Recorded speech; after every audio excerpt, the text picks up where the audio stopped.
There is a park in Woodside, California, where hikers walk past a restored 19th century stable without knowing what it once witnessed.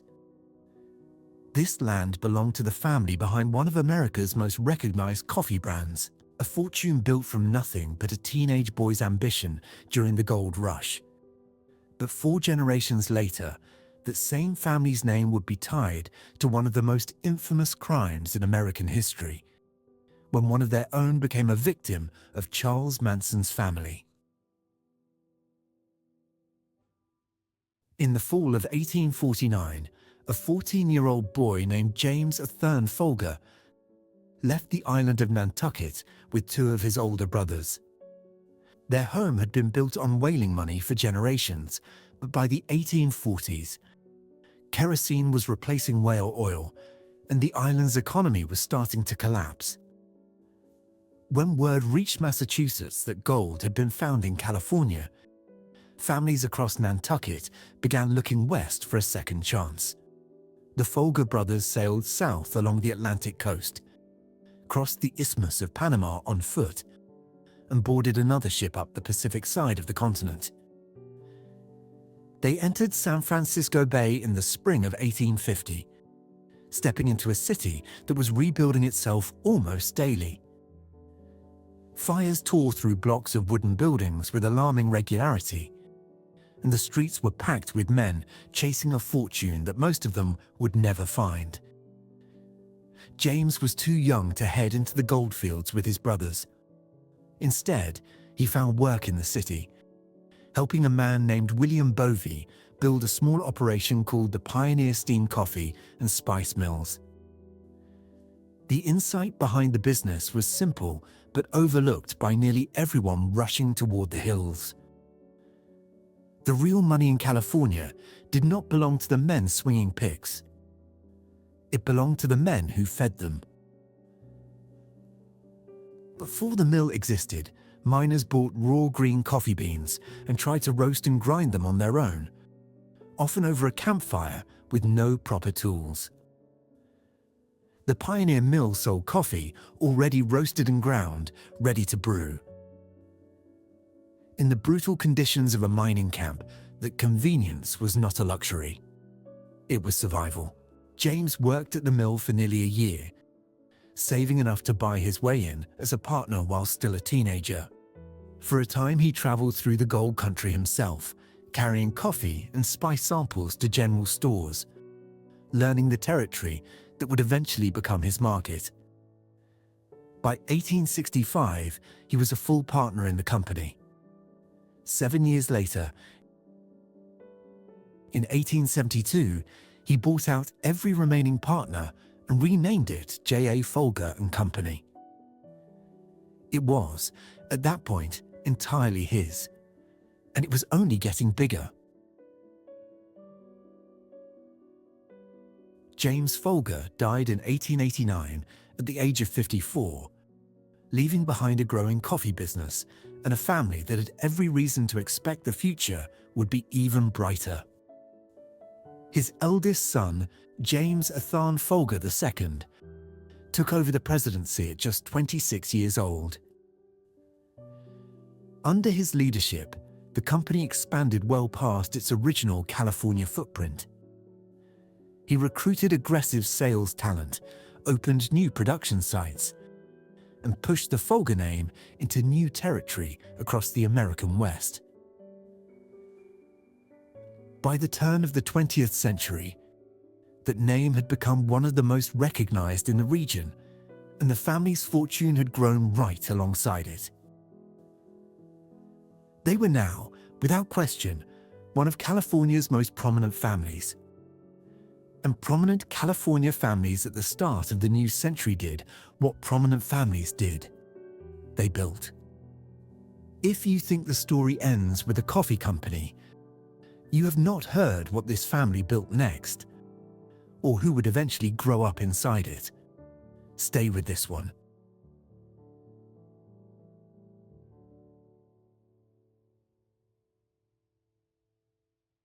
By the early 1900s, San Francisco's wealthiest families had figured out something the fog never let them forget. The city itself was cold, damp, and often unpleasant in the summer. But a few miles south, in the hills and canyons of San Mateo County, the weather was entirely different. Warmer, sheltered, golden in the afternoon light. So the merchant families of San Francisco built their country retreats there, in what historians now call the Great Estates era. James Folger II joined them in 1902, purchasing roughly 1,500 acres of land in Woodside. He hired a young architect named Arthur Brown Jr., freshly returned from studying at the famed École des Beaux-Arts in Paris. Brown had not yet designed the buildings that would later make him famous, including San Francisco's City Hall, the War Memorial Opera House, and Coit Tower. The Folger estate was among his very first California commissions, and he brought his full training to it, blending 17th century French formality with the natural materials favored by the arts and crafts movement then rising in California. Folger was also something of an innovator in his own right. He diverted water from a nearby creek to build the area's first private hydroelectric system, making his main house almost certainly the first residence on the entire peninsula to run on electricity. The main house itself rose 4 stories, designed as a summer retreat from the city's fog rather than a year-round residence, with broad rooms meant for entertaining and spaces that opened directly onto the surrounding landscape. But the structure that truly defined the property was the stable, finished in 1905. It stretched 188 feet long and 75 feet wide, built entirely from redwood cut on the estate's own hillsides, and constructed as a bank barn, with hay loaded onto the upper floor directly from the sloped hillside behind it. Inside were 16 stalls, a large carriage room, a tack and harness room, feed storage, a workshop, a boiler room, and living quarters for the staff who kept the entire operation running. Beyond the stable itself stood a separate carriage house, a blacksmith barn, and a dairy house. Stone walls lined the estate's private roads, laid by Chinese laborers with a precision that has survived more than a century largely untouched. Long before any of it existed, the Ohlone people had lived among these same redwood groves, and the land had later passed through Spanish land grants and generations of ranchers before Folger ever arrived to build on it.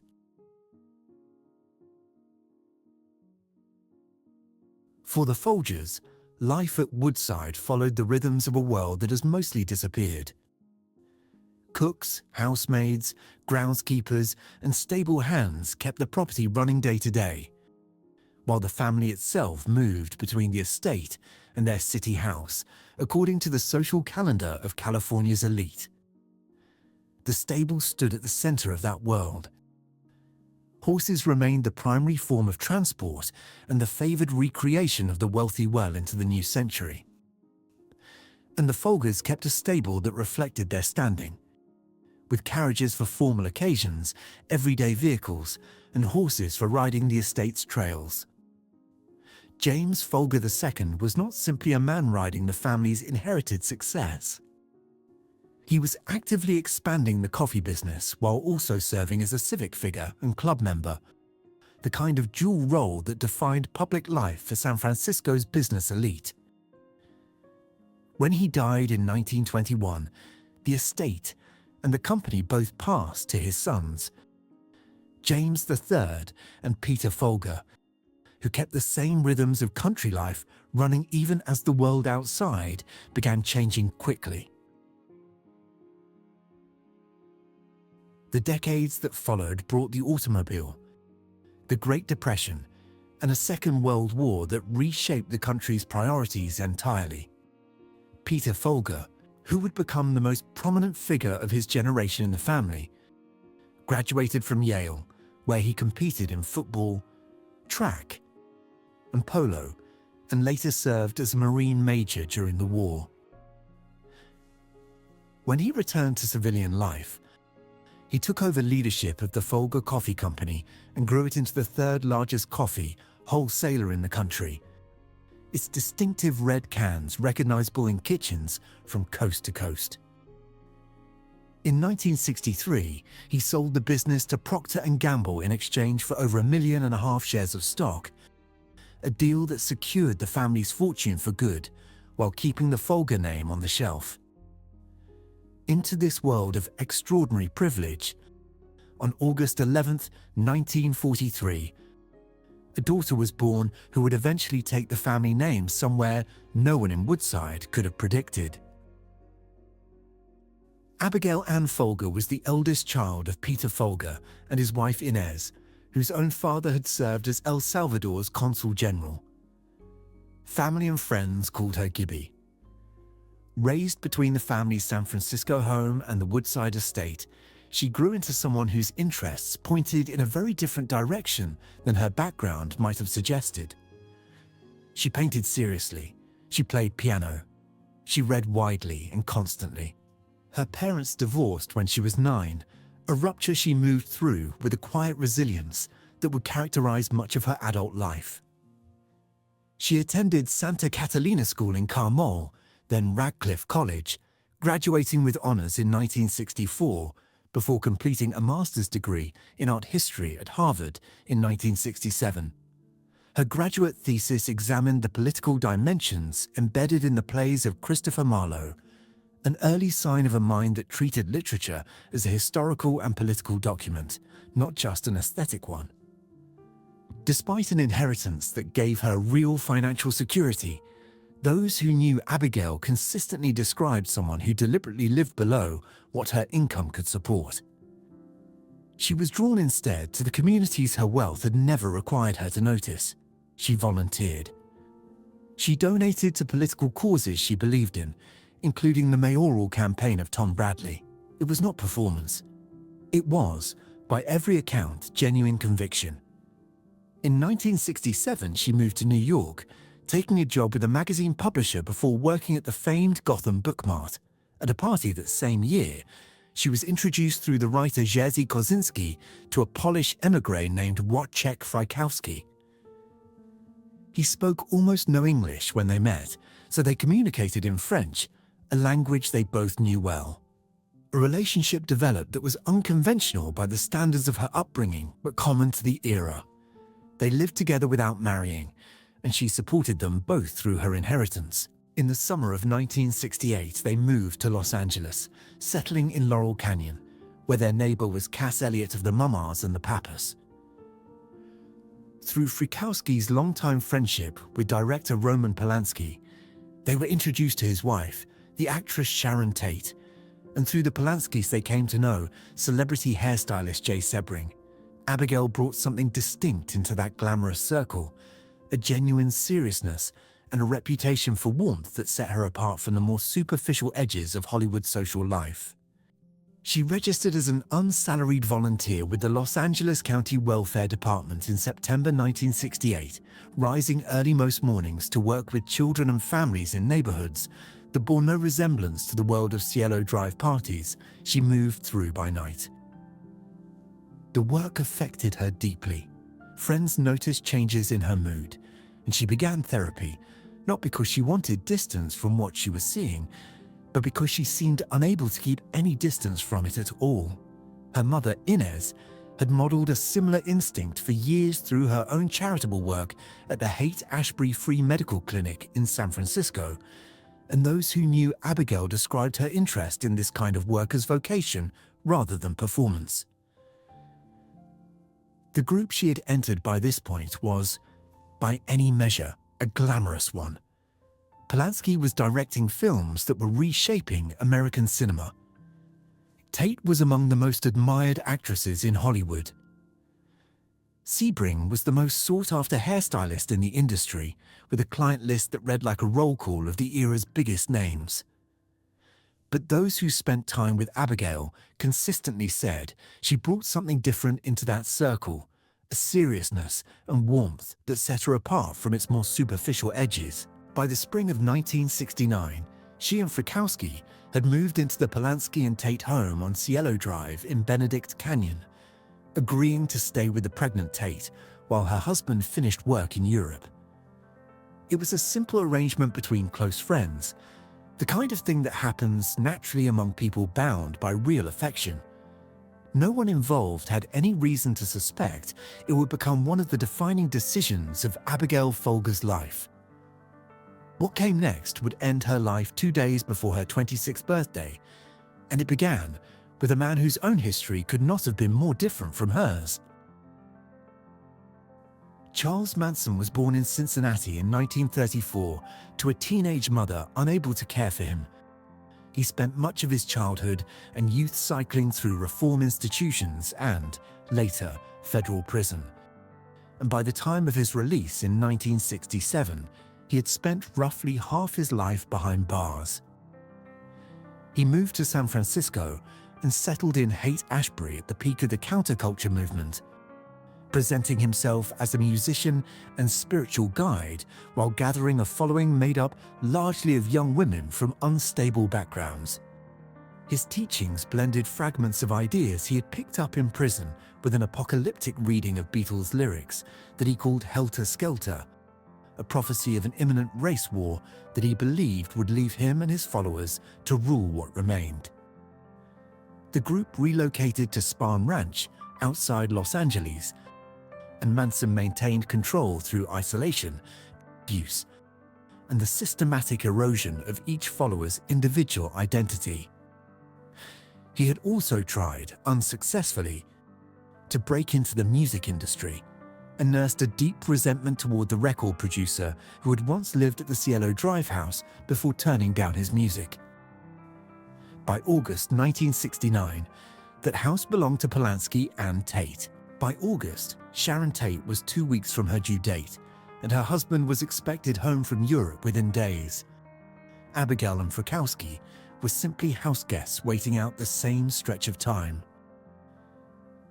On the evening of August 8th, the two of them joined Tate and Sebring for dinner at a Mexican restaurant on Beverly Boulevard. An ordinary meal that would later be remembered as the last one any of them would share. Afterward, they returned to Cielo Drive. Abigail went to her room to read. Frykowski fell asleep on the living room couch. Later that night, Manson sent 4 followers to the house with instructions to kill everyone they found. Manson himself never entered the property.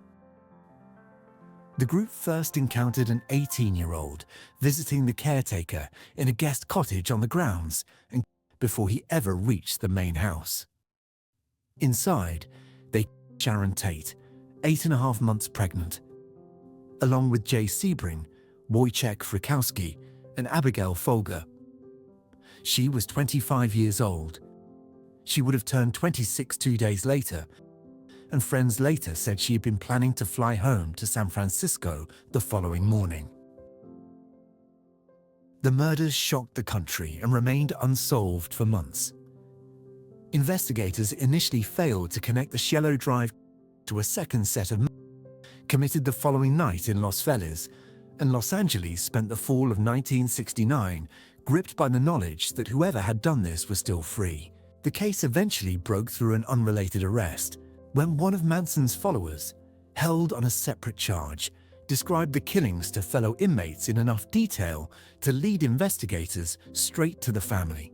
The trial that followed lasted 7 months, stretching from June 1970 into January 1971, and became one of the most closely watched legal proceedings in American history. Manson and the defendants disrupted the courtroom repeatedly, at one point appearing with a carved X on his forehead that he later reshaped into a swastika. Manson and 3 co-defendants were convicted and sentenced to death in January 1971, along with a 4th follower tried separately. A year later, California's Supreme Court struck down the state's death penalty statute entirely, automatically converting every one of those sentences to life imprisonment. Manson died in prison in November 2017 at the age of 83, having been denied parole at every hearing for nearly 5 decades. For Peter Folger, the loss of his eldest daughter was a wound the family never fully recovered from. Friends of the family later said that her death dimmed his desire to keep living at the Woodside property where she had grown up. He and his wife left the estate in 1974.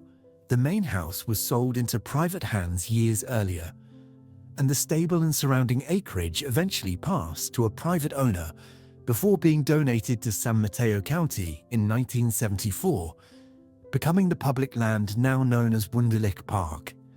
The stable itself sat in slow decline for decades before a restoration effort, completed in 2010, returned it to something close to its original condition.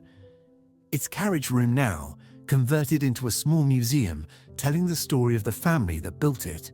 Abigail Folger has most often been remembered by the way she died rather than the way she lived. She is listed in books as one of the Tate murder victims, a name attached to the Manson case, but those who actually knew her described someone whose intellectual seriousness and personal conscience were inseparable. A woman who spent her mornings in some of Los Angeles' poorest neighborhoods and her inheritance on causes she believed mattered, long before anyone had reason to remember her name at all. The Folger estate still stands in Woodside today, its stable restored, its stone walls intact, its history preserved inside a museum built from what was once a carriage room. But the most important part of this story was never really about coffee or architecture or the sweep of a family's rise across 4 generations. It was about a young woman who took everything her family's fortune had given her and spent it trying to help people who had access to none of it. Abigail Folger deserved to be remembered as more than a name attached to someone else's crime. She deserved to be remembered as herself.